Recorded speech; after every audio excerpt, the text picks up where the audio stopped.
können mit dem Billy Andrews, aka the Dark Tenor. Hey, Billy, how are you? Good. How are you doing? Very good. So we decided to keep this in both languages. So we will switch back and forth. Yes. We'll do an interactive bilingual chat.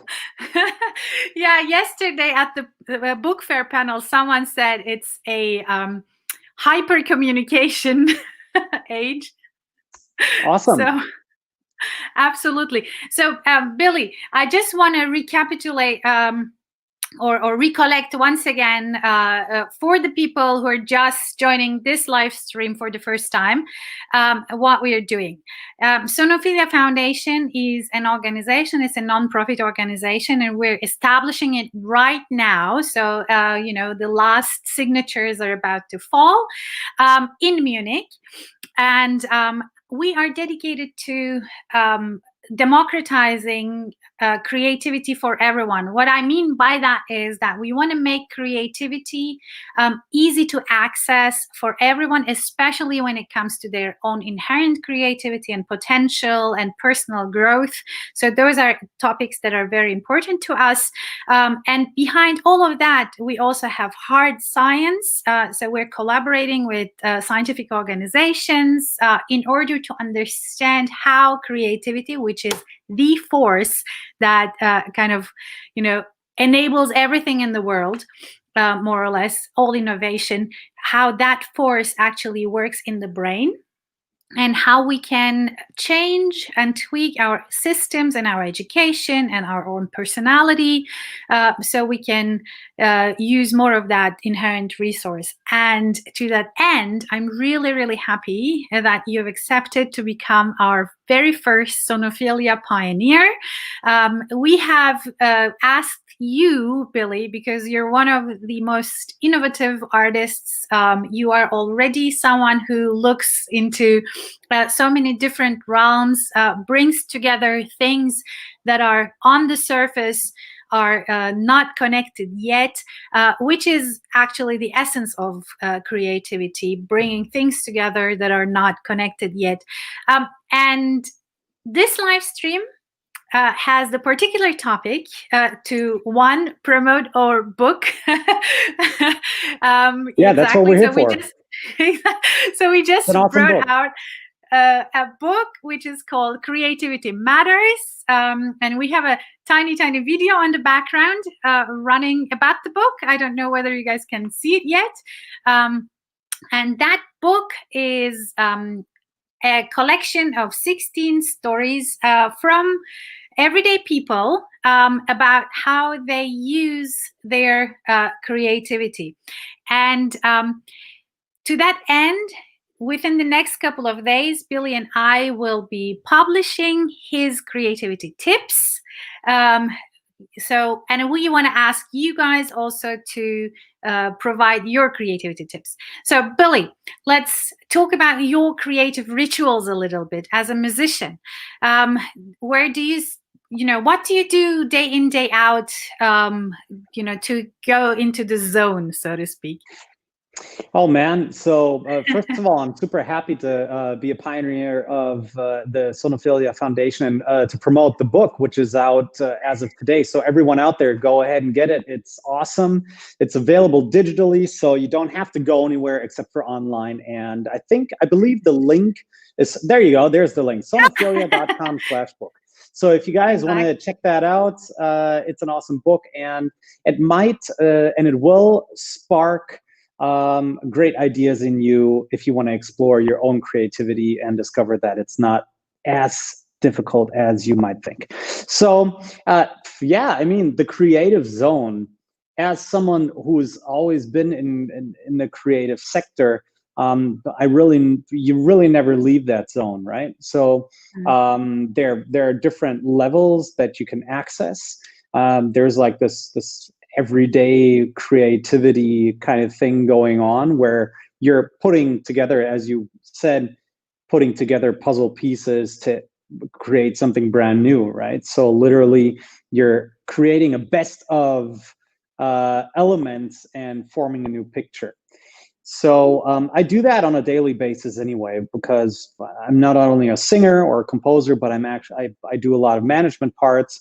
I do a lot of marketing. You as an artist, you basically have such a large range of doing things, as you might know with your own job, right? Everyone who's creative these days knows I need to be a marketing expert. I need to be someone who knows how to write stuff down to be able to market it, and so on and so on. So those aspects of business have become a huge creative part. So creative people actually they have an advance on all of this, because they already know how to pull all of these pieces together and form of something that is made of all of these pieces. So, but to get into, let's say, a songwriting vibe, or into the zone of that, I've discovered that it's really important to put aside other things that need a lot of structure. For example, maybe parts of management, maybe parts of marketing, maybe parts of other business-related things such as finance, for example. Put those aside to be able to really dive into what is the melody, what's the focus on this part of the song, how do I really want to incorporate this, or myself, what are my feelings, right? So you really try and touch those things first. And I don't really need anything. I don't need substances such as big artists have used in the past. I don't need that. Yeah. I mean, alcohol is also a substance, right? I don't need alcohol to be able to get into the creative zone. So what I do need is a good vibe with someone else. I love working with someone else, and I love being encouraged by someone else to try something new. I love songwriting. I love co-songwriters that'll push me over the edge of trying to think of something, because I'll go like, yeah, that's awesome, and someone else will go like, no, that's not enough. And I'll be like, but why? And they're like, well, because it's just not enough. There's something better out there. And so you keep the songwriting thing is all about hunting the best possible melody and the best possible creative, most creative outcome that you could have, right? So that's pretty much it. I really need the vibe of someone else and the energy between me and someone else to really be highly creative in a musical sense. I can do it by myself, but I love doing it with other people. So it's really a game of play between two people, at least two people. And something that is kind of, that looks like it's a very artistic thing, but everybody can probably tickle it, is this inherent motivation. So artists manage to kind of wake up every day. Sometimes when you look into all those like self-help books, so to speak, you see that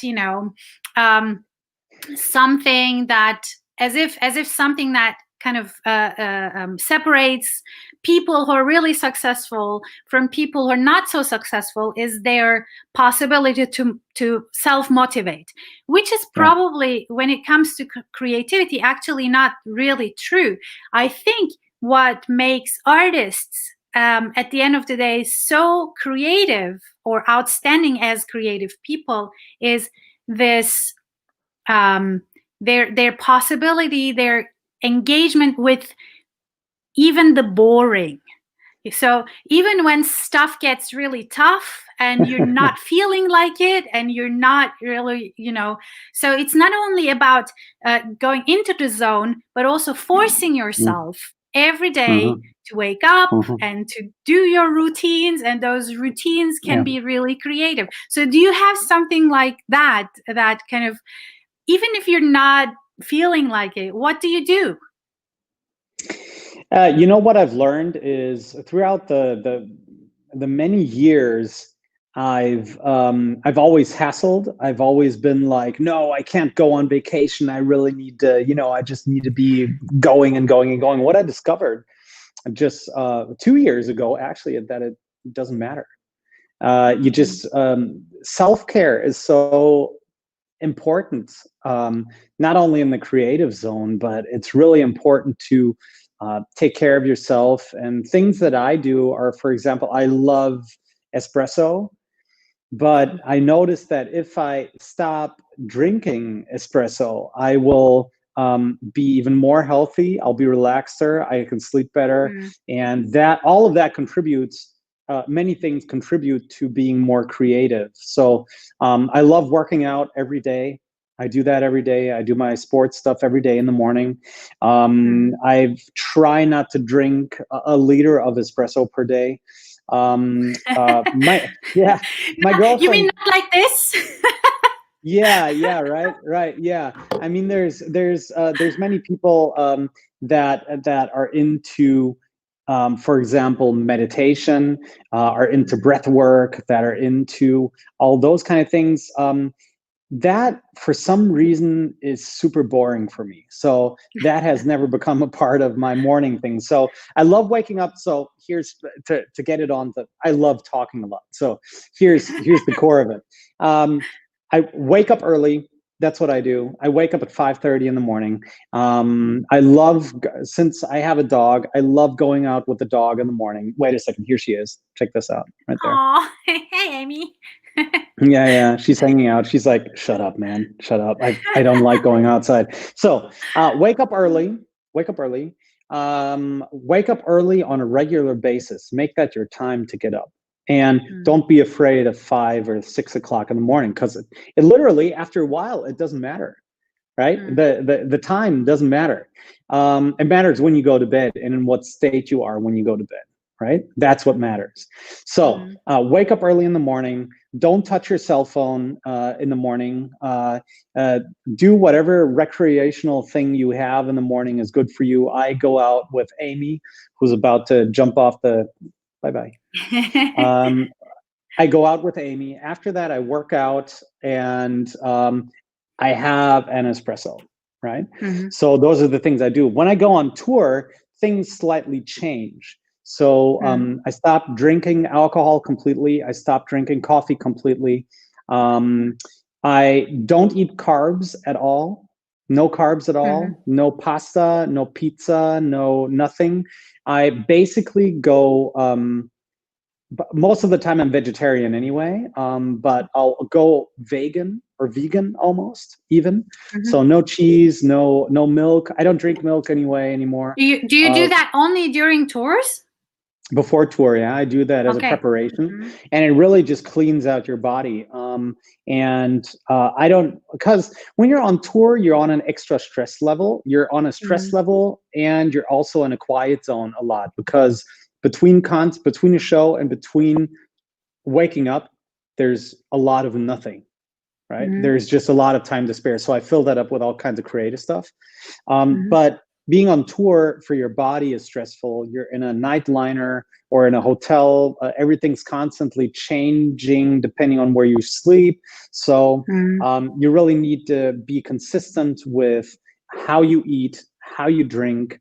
Drink a lot of water. Water is super important. So that's what I do. It's a lot of hot water. And before tours, I'll do only that, right? No sugar. You know, actually, all of those things, what you're saying, is the opposite of what people believe of creatives. So it looks like, firstly, it's changed, right? It has exactly. changed. So firstly, for instance, people think that being creative is about being chaotic. So what you're just saying is the exact opposite. So, you know, you have a very strict routine, and you are extremely, it looks like you're really in control of your body, thus also in control of your mind. I mean, as far as it goes, because we have these pictures of creative people who kind of never manage anything, and as if, you know, anything happens in terms of creativity, it's just because it's luck, you know. Yeah. Well, you know what? I do have to say, all of these structures help when going into chaos, because Yeah, songwriting and creating music and creating melodies and lyric really has more structure to it than the normal day person would think. Because songs, I mean, if you listen to a song, most of the songs have a clear structure. So you're working within structures anyway. In classical music, everything is very mathematical, even, right? So the way Bach composed or the way Beethoven composed, Bach was like, oh my God, I have to compose so much. I'm just going to go copy paste and change 2 notes in it. Right. So, but that's, yeah, with Bach, everything is really, he could change it, go back and forth, and it would still make sense. And so once you've sung Bach, you can basically almost sing all of his stuff because it's just so close to each other. You just have to remember, okay, he did this note a little bit. So it's very mathematical. But all of the structure in my life really helps to dive into the chaos of songwriting, especially if you're writing with someone else that you don't know very well. And I love doing that. I love collaborating with other songwriters that I've met maybe once. So I'd go on songwriting camps, really nice songwriting camps, and meet people for the first time and sit with them for a day. And you'd start with nothing, and then the end of the evening at 6 p.m., you'd start at 10 and at 6 p.m., you would then have a finished song as a demo with vocals on it that you created within 8 hours. And that's how I met Rob Welts, who also produced the Backstreet Boys and Justin Bieber. And I met him in Greece, and his girlfriend, who was highly pregnant. And we wrote Out of the Darkness, for example. We wrote that song within a day, which is like that. And you've never met these people, but you have a creative kind of language that is unique worldwide, right? And that's what's so fascinating. And these guys, I mean, sure, I speak English, they speak English, but this whole chaos system that you go into has a base structure, but making something that will attract a lot of people to the melody, that is pure chaos. You have no clue what's going to happen when you start writing. You don't know. Right? So, and that's the nice thing. And I think all of the structure around it really helps me, lets me dive into that chaos, because I know I can come out of that chaos and be structured again. So how does it happen? How often does it happen that you create something and it's perfect the first try? Oh, wow. That is very, very, very, very, very difficult, because I mean, define perfect, right? Define perfect. Yeah, as I've already said, as a songwriter at some point, and as a classical singer, you always want things to be perfect, right? Perfection is something you learn in classical music. You have to be perfect. You have to breathe perfectly. You have to sing perfectly, right? And suddenly you're in pop and in rock and all that, and suddenly imperfect is the new perfect. So as a classical singer, you're like, what? Everything I've learned is not true. I have to find a way to combine it. So things like, take a song, for example, my song Fade. Fade was written within 45 minutes. All the melodies, the lyric, and the arrangement was finished within 45 minutes. That is something that is perfect. It feels perfect. You leave, you get into the airplane, and you're like, how did this happen? And that is one of those magical moments where everyone in the room has exactly the same vibe. Everyone's communicating on exactly the same level. Everyone has exactly the same idea without talking to each other.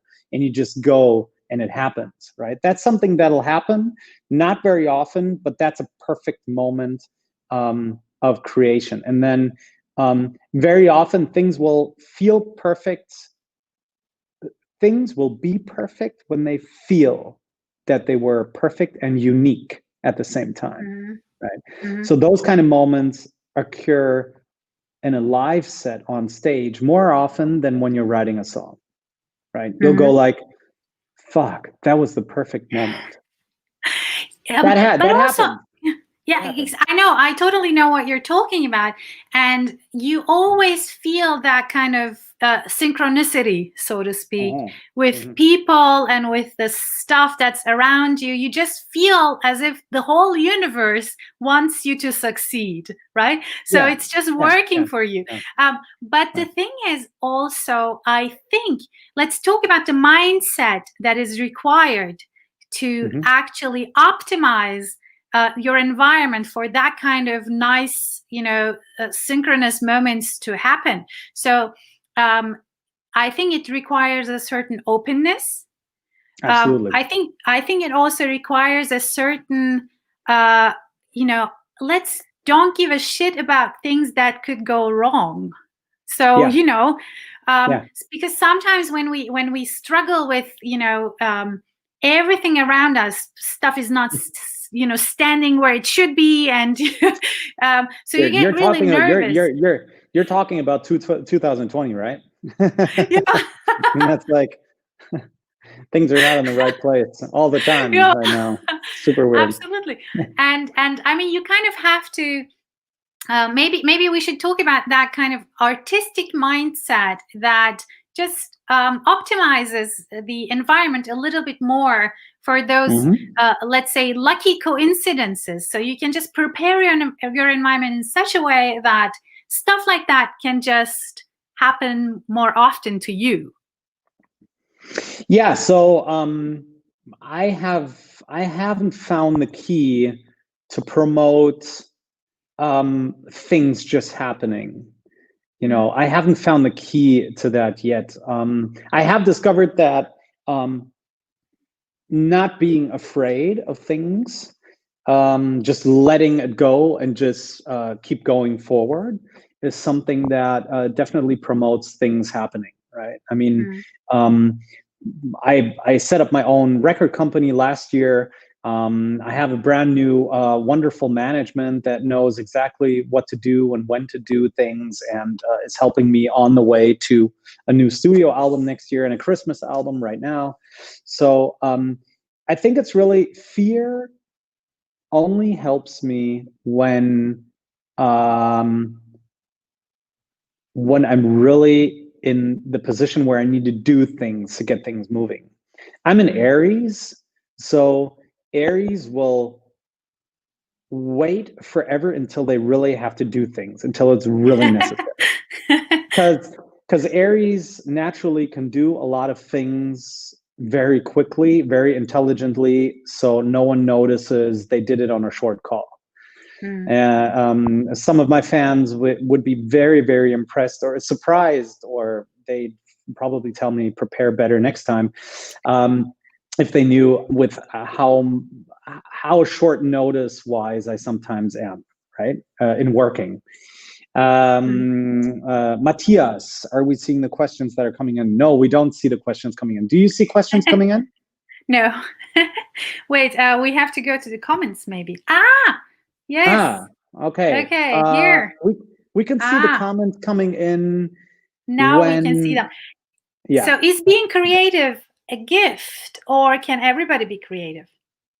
No, everyone's creative, man. Sarmad, everyone on this planet is a creative. Animals are creative. Animals have to be creative, and humans are nothing else but animals in the end. So you're born with creativity. You can be creative at any time, and there are a lot of techniques to learn how to elevate your creativity, and a lot of great books. And there's one book out there that will help you now, which is Creativity Matters. So read that book, get that book. It's digital. You can get it everywhere. But yeah, man, creativity is for everyone, and it's for free. Yeah, absolutely. Hey, there it is. See, this is our book. Just go to our website, and then you can order it. Right now, it's available on Books on Demand, and next week you can get it on Amazon too. Yeah, and I would really appreciate it if you read the book, write something nice about it, so all our ratings go up. So thank you, guys. So much so for the for the advertising. Yeah, we need to, I mean, But, this is what we're here for too, right? I mean, it's a book fair. well, We're live at the Frankfurt Book Fair, so we need to promote the book. I mean, it's a book. That's good. exactly, Yeah. exactly. But also, so you have this, songwriting routine. Mm. And we had, when we were doing the book, we had to kind of go every day, all of the 16 authors, while we were writing our chapters for the book, stand up every day, wake up every day, go to your desk and write the freaking damn 200 words every day, right? So or try to finish the story, or kind of really know what you want to do with it. And we could all, I mean, I was sensing that we were able to do that kind of thing together. You can imagine how difficult it is to synchronize 16 people. But everybody was really doing it every day without being bored, or even if they were kind of being bored, they were forcing themselves to do the routine because they knew that it was something they wanted to do. And with you, it's the same thing. How do you get rid of that fear that, that's keeping you from doing things that really matter? Well, you're saying something really, really terrific right there. You just do it every day. It's repetition. It's building things. It's the nice thing, and what people forget is that if you're creative, or in my case, if you just sing every day, the chemistry in your head changes. You become lightheaded and happy. So that's something that your body does all by itself, and then fear goes away, and you really want to dive into something that is fun. So sometimes, you know what? Sometimes creativity has parts that you really need to do every day, and to build the stamina of just having that tool set that you need to be able to be creative or elevate your creativity. And then there's other parts of creativity that you don't have to push, right? So if it's not happening, if you're not coming up with a great melody, if you're not coming up with the right words for your 200 text page, then what I've experienced is go on a break. Don't force it. Do something completely else, something completely different. Go and work out. Have a cup of coffee, espresso. Go for a walk with your friends. That kind of stuff, and just pull your head out of that rabbit hole. And then very often what happens to me is then that during the time that I'm doing this other thing, ideas will come, and I'll be like, I'm sorry, I have to leave. I've got the idea now. Bye-bye. Thank you for your help. Yeah. I have a very difficult question coming up now. So awesome. We do things and we excel at things in which we're already, it feels kind of easy to us. So things come a little bit more easily to us, and people out there might say, of course, Billy, you're so successful because you're doing something that really is your strength. So you're building upon your strengths, and it's not a terrifically big deal, might some people think, to excel at things that seem to be kind of already in your genes, in your talents, etc. Do you think, though, that we could excel at things even if they are at the beginning not that easy, even if they don't come that easily to us, just by practice? Yeah, I mean, that's literally that thing of it not being easy is there for me too, right? It's not only out there for people that have never sung or have never written a song or have never written a book or whatever, that hey man, that's not easy. I really need to do repetition of it to find out what's the technique to get there, and what's the, so that is really the basic thing of it, just keep going and keep going and keep going. It's like building a muscle, working out. It's like running until you're able to run the marathon. It's like and then after that, I mean, you're like, okay, I've run the marathon. What am I going to do now? Oh, I'm going to run the Ironman or whatever else there is, strongman out there. So yeah, it's all about building the base by repetition and by techniques that you can learn. And there are different kinds of techniques out there for whatever your creative thing is you're doing, to learn to excel quicker, right? Yeah. So you can do it by yourself and listen to yourself and your body, and you'll notice what helps and what doesn't. If you're a singer, you'll notice that very quickly. Learning an instrument, there are different kinds of schooling techniques to go faster, quicker, or to be better in tune, better, or whatever. And you just have to try and see what works for you. That's the general thing. But other than that, it's really just repetition. And for me, it's repetition. If my voice gets, I mean, I have a show next week in the Dresdner Kreuzkirche in Dresden with a symphony orchestra. I really need to practice. Right? Because you're singing up against an orchestra and without a microphone, so that is something. Whoa. Yeah. I mean, I'm a classical singer, and it'll all be fine somehow. But that's something you really have to train your body. And you need to tell your body, look, you don't have a microphone. You can't smart ass everyone out of this thing. You really, because if you have a microphone as a singer, there's a lot of things you can do without. You can sound big without really having to go like this, right? But if you're singing with an orchestra, you really have to go like this all the time. So, or most of the time. So, you really have to put the practice down, and don't be afraid to just to try again if you failed. It doesn't matter. My last question, and I want to bring it back to the topic of how creativity and innovation actually relate, because as I just said at the beginning of this conversation, you're not only a great singer, but you're also very innovative. You're one of those people who don't rely on the typical day-to-day creativity a singer sometimes might just have, and just do the same thing because it's what pays the bills. Why not? Why change things? But you go and you reinvent things, and you even reinvented now a violin. So why do you push yourself to the edge, even if it's so difficult? I get bored really quick. That's another Aries thing. But I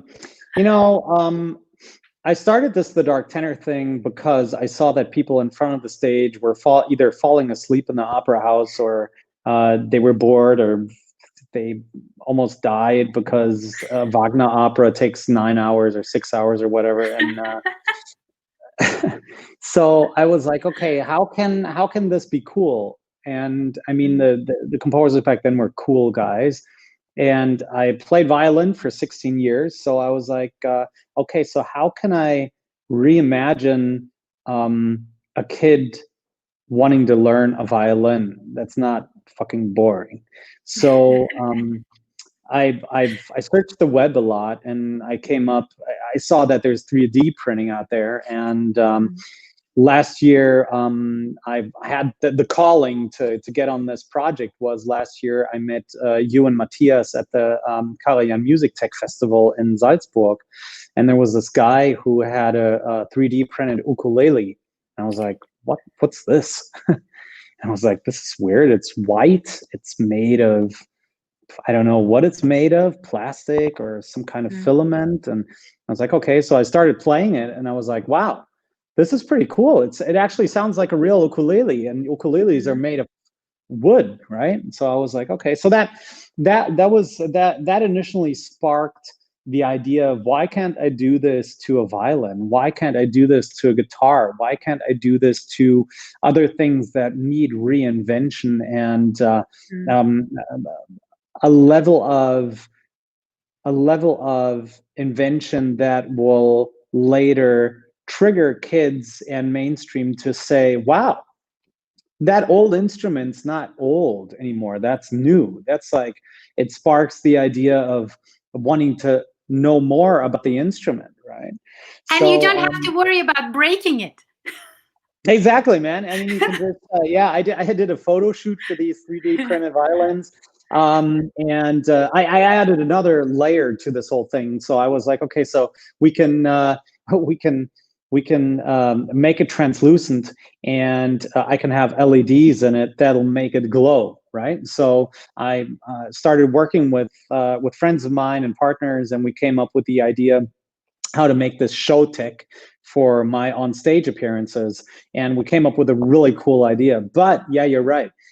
For the photo shooting, then we did time lapse photos where I let it fall, so the light will fall with the violin falling. And yeah, you can let the violin fall. You can throw it. I don't know if you can. I've never tried throwing it against the wall or something, but yeah, it'll be more difficult to break this violin, and so it's perfect for schools, for kids that want to learn the instruments. It's not as it's less expensive than a real violin, and it sounds cool. It sounds like a violin. I myself was surprised, and my mom was surprised. My mom's a violinist, and I gave her the violin. I gave her a prototype, and I was like, "Play this," and she was like, "That's not a violin."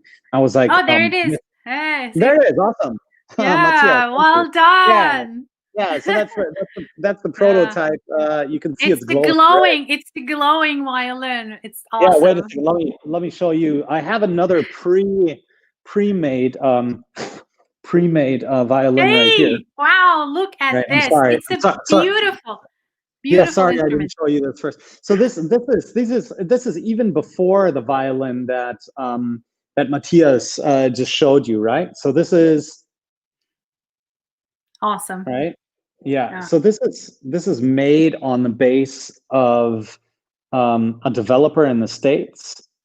And you can see that it has tears in it on the back right here. So this is a pre-prototype. This is a pre-prototype type, and it's made of 2 parts. You can click this in. Every child can make this violin. So in the Awesome. end, yeah, in the end, it's always custom made. So right now, I'm working on my shop to sell it on thedarktenor.com/shop. That'll be online very soon, and you'll be able to order this in 2 parts. And all you do That is you is click super cool. Yeah. this into the bass part of it.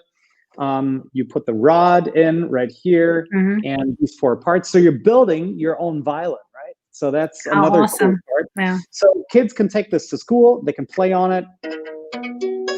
It's not in tune at all right now, but Yeah. Well, it does sound like a violin, so. yeah, it sounds like a violin, and as you can see it a little bit. It's translucent, and kids can actually snap this together, take it home, or take it to school and show it to their friends and say, "Hey, man, I play violin, and this is what it looks like." And by the way, I could also probably play table tennis with it, because yeah, because it won't break. because it's not going to break. Exactly. Yeah, how do you know? I see a question from Marlene. How do you know then which ideas are worth following? How do you know where to go for? I never know. You never know. Yeah. I mean, there's things that obviously are out in the industry, so you do your research. You obviously, I have a lot of fans, so I listen to my fans. As someone said in the last live streams, we have 2 ears and we have 2 Sorry, ears that's and our dog. one mouth. So we should be listening double as much as we speak. And so I listen to my fans. I listen what they like, and I listen to what they like. And one other thing was when I discovered that, okay, this is the right way to go. I talked to a friend of mine who's a music teacher in Bonn. And I talked to her about this idea of 3D printed violins, and she was like, "Oh, that's really cool." And I was like, "Why do you think it's really cool?" And she was like, "Well, we have a 3D printer in school." And I was like, "You have a 3D printer in school?" She was like, "Yeah, we have like this AG, Arbeitsgemeinschaft, that kids will learn if they want to how to use the CAD system to design bits and pieces to then print them overnight. So when they come back to school the next day, they have their 3D printed whatever they have." right? Whatever they wanted to create. So I was like, okay, if kids are into 3D printing, then probably this is not such a bad idea to pursue. And apart from that, I've noticed that if I think it's a cool idea, and if I think, yeah, I'd go out and I'd play this violin. Now I'm having my guitar 3D printed too. I had my guys design my guitar that I use on stage with the Dark Tenor logo on it. I had them design that so I can play it on stage, right? So I was like, okay, so I really think it's a cool idea, and I'm just going to make everyone else believe it's a good idea. That's so super just trust cool. it. Just trust yourself. Really, Yeah, really. I mean, exactly. Yeah. Your instincts. I'm not always right, but your instincts would always help you promote your ideas. And if if you trust your instinct enough, you're going to notice that you're going to be fine in the end. Yeah. Awesome. I think that's a great point to also end our live stream for today. I want to thank you so much for this, nice journey from creativity into innovation, into follow your instincts, and actually try out. So, and I think when you're really convinced of an idea being the right thing, then you kind of also try to convince others that it's the right thing to do.